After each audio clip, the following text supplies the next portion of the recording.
أنا هقدم نصيحة للحكومة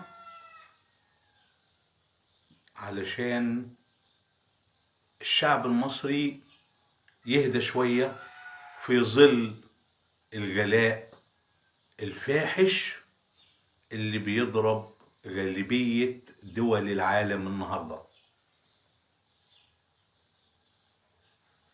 حل في 3 أجزاء أو له 3 شروط.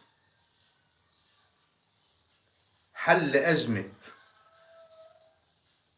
الرز والزيت ورغيف العيش. لو ال3 حاجات دي اتوفرت وبقيت في المتناول وبقيت صالحة للاستهلاك الآدمي وخاصة رغيف الخبز المدعم،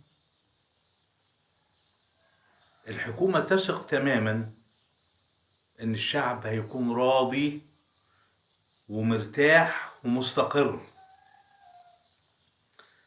لو وفرت الرز،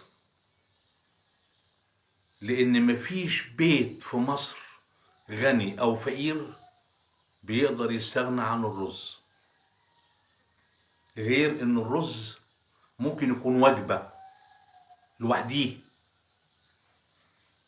تاني حاجة الزيت، لو اتوفر وسعره في المتناول وبقي نضيف صالح للاستهلاك الآدمي، أقل حاجة يقلوا شوية بطاطس، يقلوا شوية بدنجان، يعملوا بيه طبق فول، يقلوا طعمية في البيت. يبقى ادي حاجتين لو اتوفروا الناس هترتاح شوية وتحس ان الحكومة بتدور على راحتها. تالت حاجة رغيف الخبز. يا وزارة التموين يا ريت تتحركوا شوية.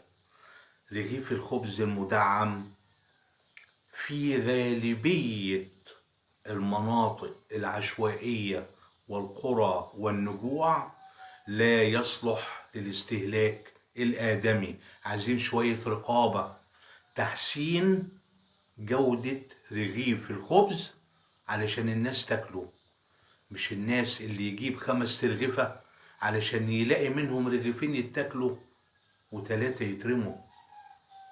لو ال3 حاجات دي الدولة اهتمت بيها، وسيبوكوا من دعم أي حاجة تاني، ال3 حاجات دي الأمور هتستقر والشعب هيرتاح،